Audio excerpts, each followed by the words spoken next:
Well, it's been a busy week here in Washington with new developments and several scandals, and the president announcing a major shift in the war on terror. Joining us to talk about all of it is the #2 Democrat in the Senate, Dick Durbin, who's in Springfield, Illinois, and Republican Senator Lindsey Graham from Columbia, South Carolina. Senators, I want to start with the Justice Department targeting reporters and national security leaks. Here is what Attorney General Holder told a congressional committee a few days ago. The focus should be on those people who break their oaths and put the American people at risk, not reporters who gather this information. That should not be the focus of these investigations. But it turns out that Holder signed off on an affidavit for a search warrant in one leak case, and I want to bring that up with you. Here's what that affidavit said. There is probable cause to believe the reporter, in this case Fox News' James Rosen, has committed a violation of the Espionage Act, either as an aider, abettor, and/or co-conspirator. And yet, Senator Graham, despite that clear contradiction between what Holder said and what he actually did, President Obama is asking the Attorney General to investigate his own actions. Well, this would be a good time to have a special counsel come forward or some independent group to look at it. James Rosen is a lot of things, but a criminal co-conspirator he is not. We're beginning to criminalize journalism, and I think that should worry us all. But having said that, when classified information is leaked out in the public that can put our operations or American operatives in harm's way, we got to find a way to pursue that too. But this is clearly an overreach.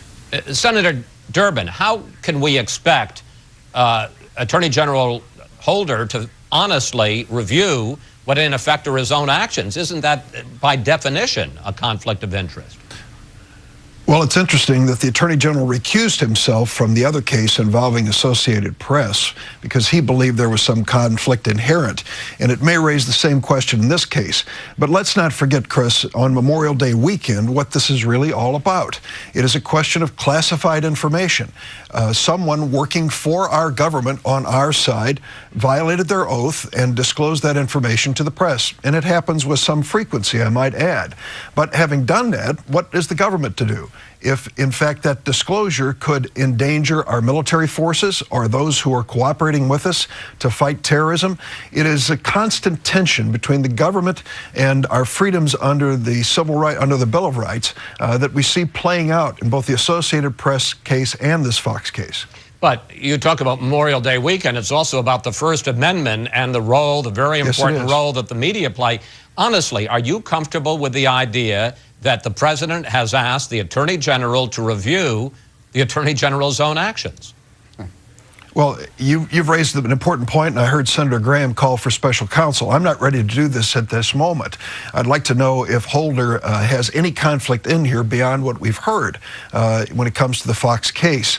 But here's the bottom line. The Media Shield law, which I am prepared to support, and I know Senator Graham supports, still leaves an unanswered question, which I've raised many times. What is a journalist today in 2013? We know it's someone who works for Fox or AP, but does it include a blogger? Does it include someone who's tweeting? Are these people journalists and entitled to constitutional protection? We need to ask 21st century questions about a provision in our Constitution that was written over 200 years ago. Gentlemen, let's turn to the IRS scandal. As I said, we got a lot of ground to cover here. Senator Graham, you say that President Obama may not have directly ordered the IRS to target conservative groups, but that there was a culture of political manipulation that filtered down from the White House. Explain what you mean. Well, I think the president has basically told some of his supporters, you know, the best way to get back at somebody is to win, sort of talking about revenge, this, you know, take no prisoners attitude. There's clearly an organized effort within the IRS to target political opponents of the president. That's undeniable. How does such a culture come about? How vast was it? Who was involved? This really does call for a special counsel. The DOJ guidelines about dealing with journalist leaks or leaks of classified information goes back to the 70s. We need to review that. But my belief about the IRS scandal is that this culture of going after Tea Party groups that were, you know, on the president's case about Obamacare did did just not accidentally happen. I think it comes from the top in terms of tone. Senator Durbin, I want to pick up on this culture. Starting in 2010, a number of Democratic senators sent letters to the IRS asking them to investigate various groups that they said were seeking tax-exempt status but were improperly involved in politics. Now, in October of 2010, you sent a letter to the IRS in which you talked about going after groups. But you only mentioned one specifically by name, and I want to put up this from the October 2010 letter that you wrote to the IRS. One organization whose activities appear to be inconsistent with its tax status is Crossroads GPS. That, of course, the group co-founded by Karl Rove. Question, Senator, why single out Crossroads when you didn't mention a single liberal group, and there were a bunch that were applying for tax-exempt status at exactly that point, with the name Progress in their names? I could just tell you flat out why I did it, because that Crossroads organization was boasting about how much money they were raising as a 501c4. Let's get back to the basics. Citizens United really unleashed hundreds, if not thousands, of organizations seeking tax-exempt status to play in political campaigns. The law we wrote as Congress said that they had to exclusively be engaged in social welfare and not politics and campaigning.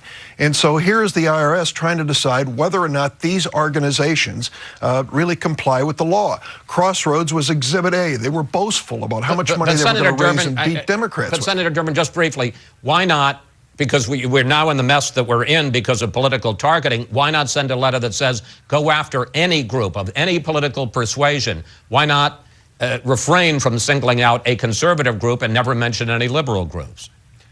Well, I explained that once, Chris, but, you know, Karl Rove was making these boasts and saying he was going to raise so much money, millions of dollars. And I knew that if they went in to investigate this group, every other group would be put on notice. I've also said from the beginning, Chris, there is no basis for targeting within the IRS. What we basically need to say is all groups need to have the law applied to them equally. And in this situation, Karl Rove was front and center and proud of it. And that's why I mentioned his organization. All right. Let's talk about the president's big speech this week in which he said that we are entering a new phase in the war on terror. Take a look at the president's comments. Beyond Afghanistan, we must define our effort not as a boundless global war on terror, but rather as a series of persistent, targeted efforts to dismantle specific networks of violent extremists that threaten America. Senator Durbin, the president said wars must end, but the fact is the Cold War lasted for 40 years. Isn't there a danger of declaring an end to this war too soon? You know, James Madison was quoted by the president. He basically said, if you want to preserve freedom, it's difficult to do if you have a continuous war. What the president is saying to us, would you have said that during the Cold War, sir? Well, I can tell you that we had to stop and think many times during the Cold War. Can I go back to the McCarthy era and talk about the witch hunts for those who were thought to be communists? You just find in a warlike atmosphere that you end up compromising some basic values and basic freedoms and liberties. That's what the president reminded us. Now, I'm not going to take lightly the terrorism threat against the United States, but if we are constantly thinking of this in the context of war, we stand the very real risk of doing things which compromise our values and freedoms. Senator Graham, what is your biggest practical worry about the president saying that we are in a new phase and in some sense laying out an exit strategy for the global war on terror? At a time we need resolve the most, we're sounding retreat. Our enemies are emboldened all over the planet. Al-Qaeda in Iraq is coming back with vengeance. In Libya, you saw Al-Qaeda groups in Yemen and Libya working together. Our friends are uncertain. Syria is falling apart. We're talking about helping the rebels, but doing nothing about it. Iran is marching toward a nuclear weapon. The challenge of our time is to keep weapons of mass destruction out of the hands of radical Islamists, and we're failing in my view. Syria is about to fall apart. The chemical weapons there are enough to kill thousands, if not millions of Americans can be compromised. Israel is very threatened by what's happening in Syria. Iran is marching toward a nuclear weapon, and we show this lack of resolve, talking about the war being over. What do you think the Iranians are thinking? At the end of the day, this is the most tone-deaf president I've ever could imagine of making such a speech at a time when our homeland is trying to be attacked literally every day, changing the standards of when you can go after somebody with a drone. It has to be a continuing, imminent threat to the American people with no chance of civilian casualties, virtually no chance of civilian casualties. I think we're diminishing our national security infrastructure. Sequestration is dismantling the military at a time we need it the most. I've never been more worried about our national security than I am right now, and this speech did not help. Gentlemen, we got about a minute left. I'm going to ask you to play well with others, as they say in kindergarten, and share the time equally. The President and Defense Secretary Hagel both this week went to service academies, Annapolis and West Point, and spoke about the really serious problem of sexual assault inside the military. And a Pentagon study that is just out estimates that 26,000 members of the armed forces faced sexual assault last year. 26,000 members. Specifically, each of you, 30 seconds. Start with you, Senator Durbin. What can and should Congress do to try to get a handle on and stop this problem? Well, there are several things we need to do, but I want to salute the women of the Senate, both Democrats and Republicans, who are stepping up on this issue in a determined effort to stop what is truly a scourge on the military. We need to make certain that those who are victims step forward, knowing they'll be protected and have a chance to have their day in court, a court that they can trust. We need to make a new culture when it comes to the command structure within the military so that this is unacceptable, intolerable, and those who are engaged in it will pay a price. I think we understand the future of the military is a military with both men and women in leadership. Senator Graham? I want to salute the women who serve and are putting up with way too much crap. This needs to end. When a victim comes forward, they should have an advocate to walk them through the military justice system. And commanders who allow this to continue to flourish, quite frankly, should be fired.